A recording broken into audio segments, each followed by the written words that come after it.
Hey everybody, Paul Ake here with another physics problem solved. This is the channel where I solve the physics homework problems provided to me by my tutoring clients. See the video description below for a link and how to get in contact with me if you would like a private tutor in your physics class. My rates are very reasonable and I'm really good at this. So, and also if you find this video helpful, please like, share, and subscribe. And hey, let's get to today's problem. I call it the ultimate vector addition problem. So let's read through the problem. Nikki loves to play ultimate frisbee. Her first throw lands 45 meters from her starting point at an angle of 33 degrees north of west. Her second throw goes 60 meters due north. And finally, her third throw hits and scores into the target, which was 55 meters away at an angle of 25 degrees north of east. How far and in what direction was the ultimate target from her starting position? Okay, and here's what you need to know. This is a problem that involves vectors and vector components.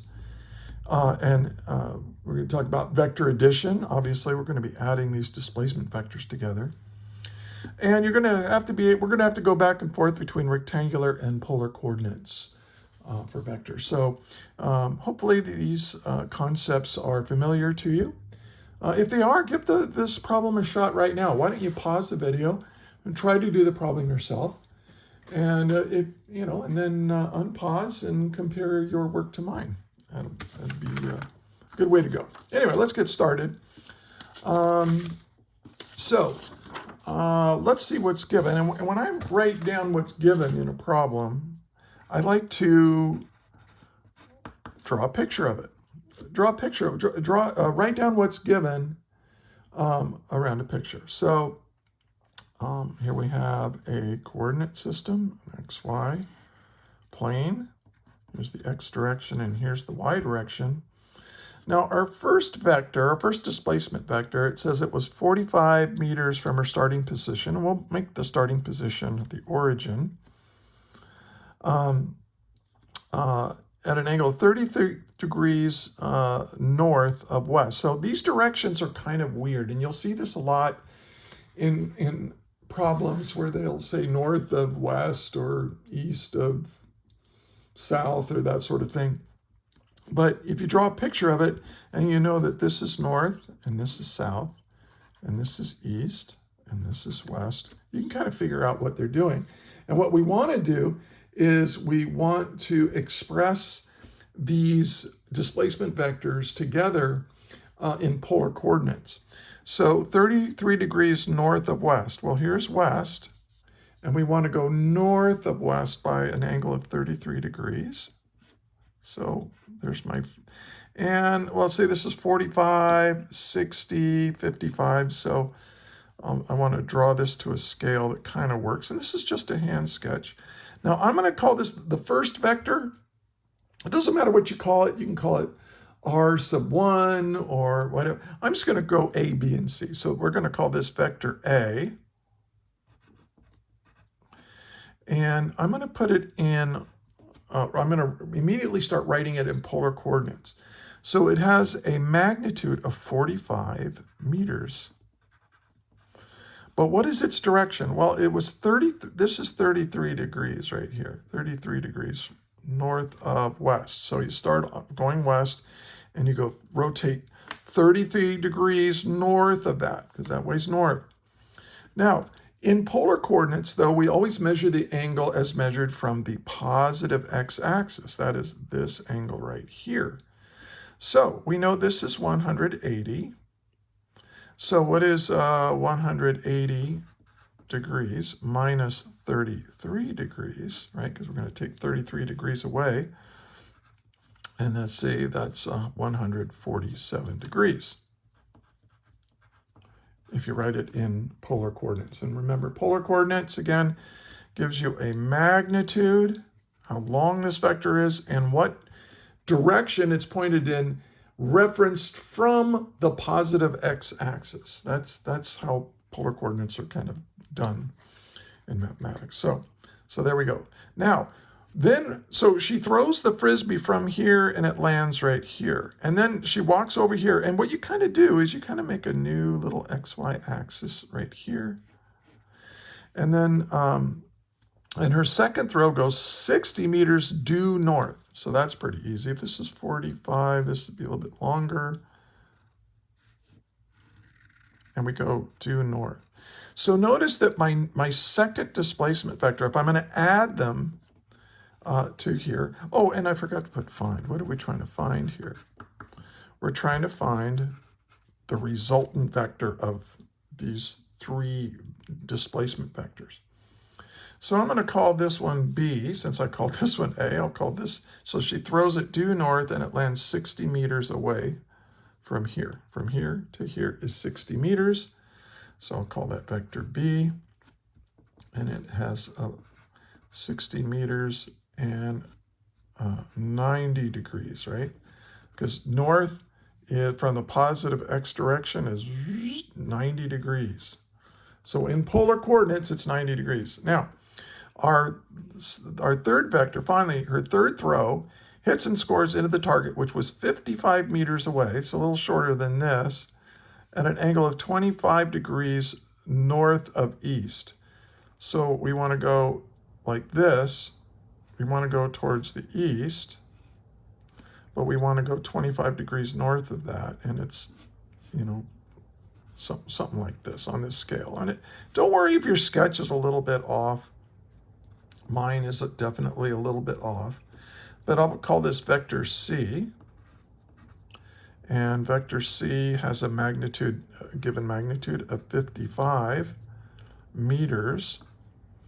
And it's 25 degrees north of east. Well, north of east, it's already in polar coordinates. It's already referenced from the positive x-axis, and you're rotating counterclockwise from that. So it's a positive 25 degree angle. So this is what's given. I've got 45 meters at 147 degrees, and then 60 meters at 90 degrees, and then 55 meters at 25 degrees. And so remember that your resultant vector, the result you get from adding these three together, is the vector where you start where you started and it ends where you end. So I'll make it a dashed line here to distinguish it. There's my resultant vector right here. So we want to know, what is this? What is this? So how far away was the target, and in what direction? So we want this angle right here. So really we want this in polar coordinates.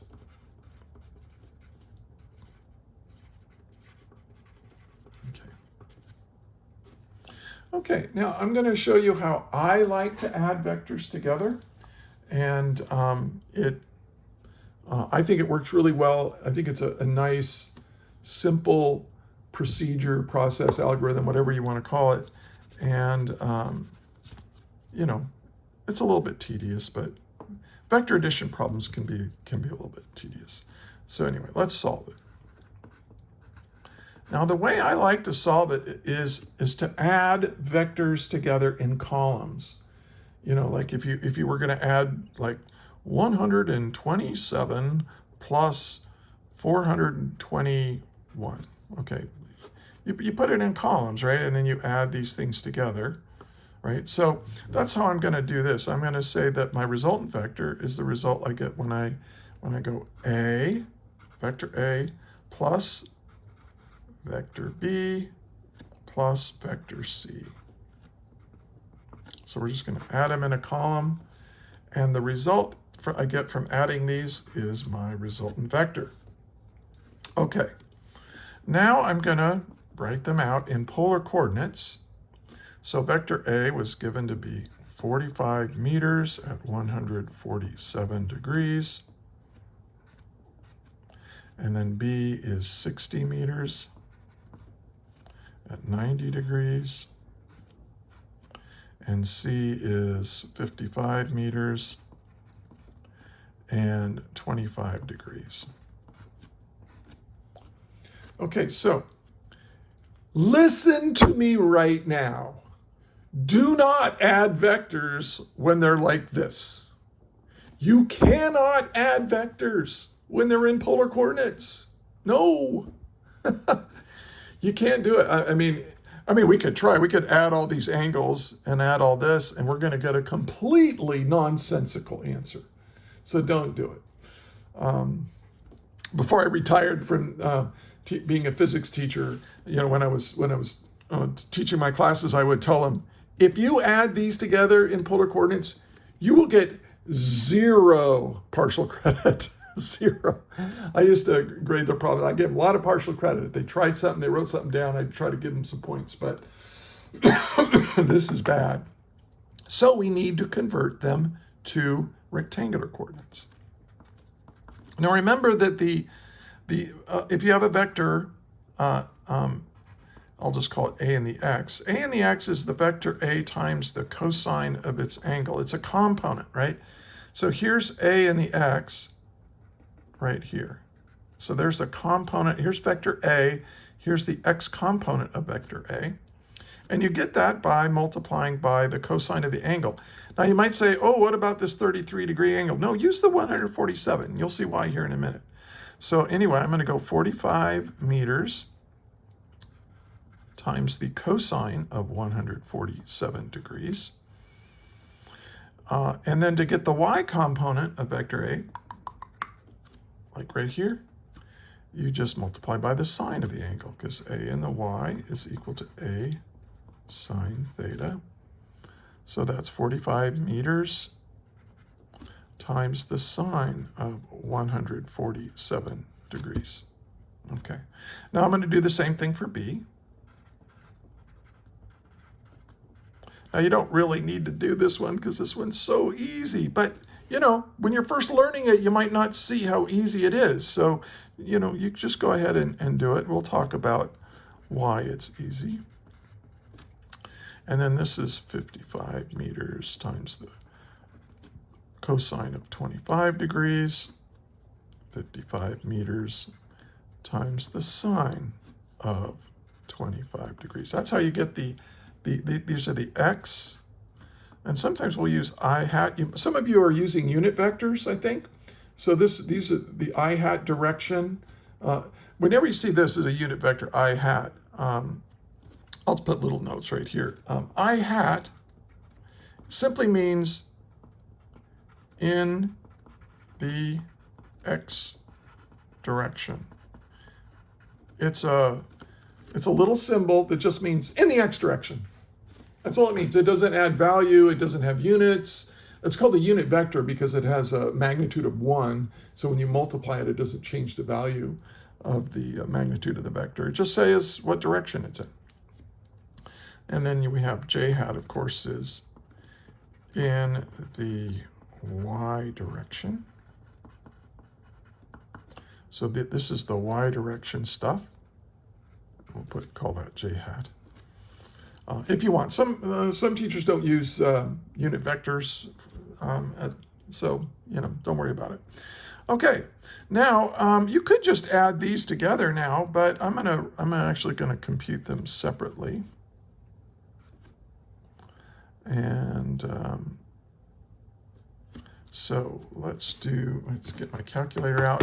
Well, I'm going to do this one. I've already worked this problem out, but let's do it. Okay, so 45 times the cosine of 147. And look what we get. We get negative, and this is in scientific notation, so it's 10 to the 1 power. So this is negative 37.74.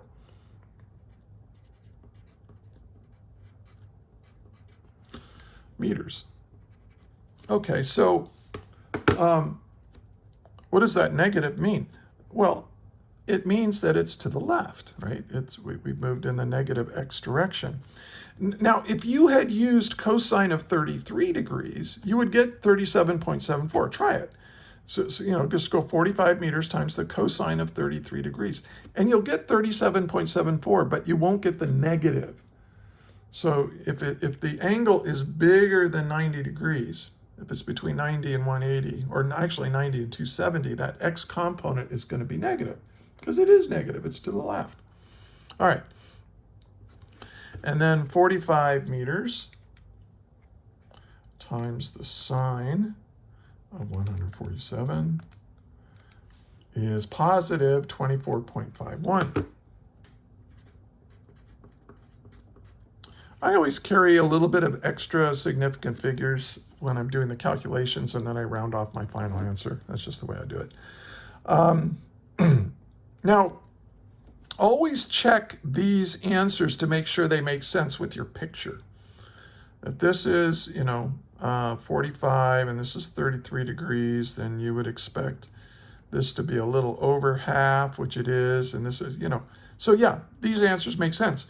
Now, why do I do that? Because a lot of you are in math classes as well, where you take your calculator and maybe your calculator is in radians. So if you do this and then immediately check your work to make sure it's reasonable compared to the picture, you can catch that mistake. If you get a wacko answer, then you'll know, oh, maybe my calculator's in radians, and then you have to figure out how to change the mode in your calculator from radians to degrees. Okay. Now I've already done these, so let's just go through this. Well, let me talk about this. Cosine of 90. Well, look, this is straight up. It has no x component. Go ahead and go 60 meters times the cosine of 90. Cosine of 90 is 0. So this is 0, but the sine of 90 is 1. So this is 60 meters. So you don't need no calculator for that. All right, now let's do, I already did it. This is 49.85 meters. And this is 23.24 meters. At least that's what I got. I hope I did it right. Okay, now we're ready to add them up, because you see, if we go 37.74 in the negative direction, and then we add 49.45, we can just add them as if they're scalars, and we'll get the right answer. Because these vectors are parallel to each other. All of these three vectors, well, the 0, but these two are both in the x direction. One's in the negative x, one's in the positive x. That's fine. You just add them together. And these are all in the y direction. And notice they're all positive, because you go up, and then you go up, and then you go up on all of these. So you just add them. So that's why you can add vectors if they're in rectangular coordinates, because you can add all the x stuff together and add all the y stuff together. And if it's a three-dimensional vector, you can add all the z stuff together. No problem. All right. So when you do that, this plus this plus this, you get 12.11 meters. And if you add these together, you get 107.75. And now again, I've got too many significant figures here. I'm just going to, you know what, I didn't change. I'm just going to go with 3. I mean, in the problem, it's 2 significant figures. So if you want to round your answers off to 2 significant figures, that's probably proper. But usually in physics classes, we just, 3. We'll just do 3 significant figures. So what we can do now is we can say our resultant vector is, well, there's 2 ways of writing it. We can go 12.1 meters and 108 meters, if you round it off to 3. And these are in rectangular coordinates, see?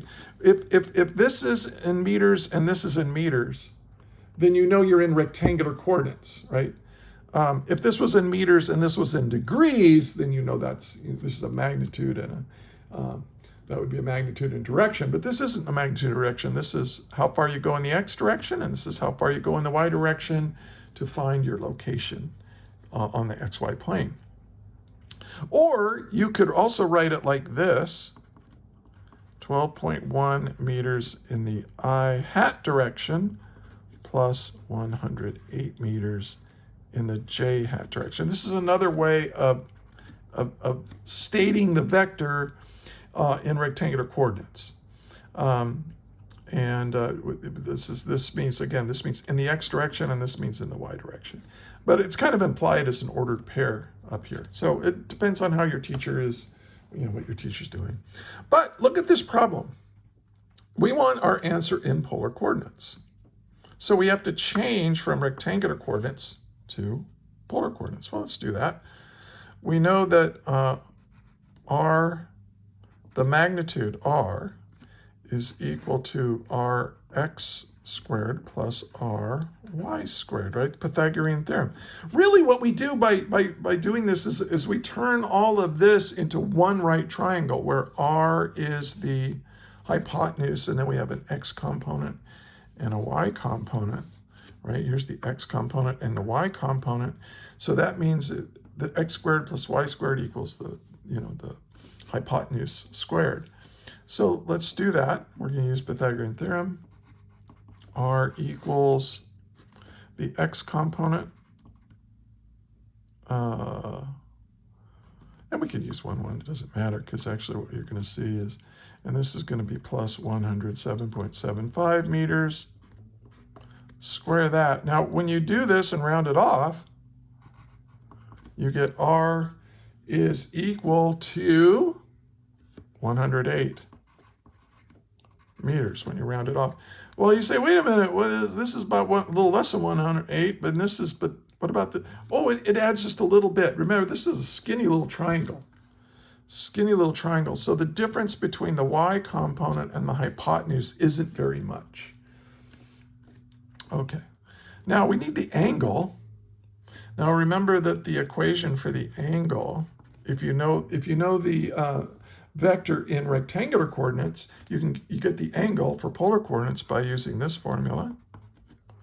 It's the y component divided by the x component, right? Plus 180 degrees if negative rx. If your x component is negative, and then you do inverse tangent, you have to add 180 degrees to your answer to get the correct polar coordinate angle. Okay, but look, our x component is not negative, it's positive 12.1, so let's do it down here. I'm kind of running out of room.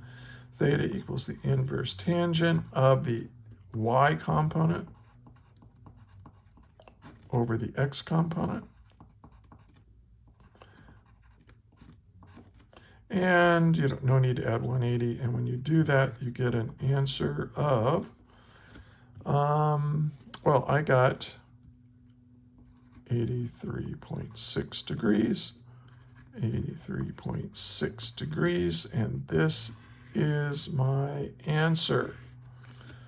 So when she threw this, for maybe there's a tree or a building in the way, so she has to get to this target, but she has to go here, here, and here, and now we know where that target was from her initial position. And so just to recap, when you add vectors, I recommend you put them in columns. Do not add vectors together if they are in polar coordinates. Change them to rectangular coordinates, then add all the x components together, add all the y components together, and then state your answer in rectangular coordinates if that's acceptable. If they want, look right here, how far and in what direction, see that implies a polar coordinate.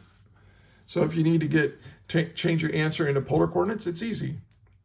Just use the Pythagorean theorem to get your magnitude and use this inverse tangent. Just be careful if the x component is negative.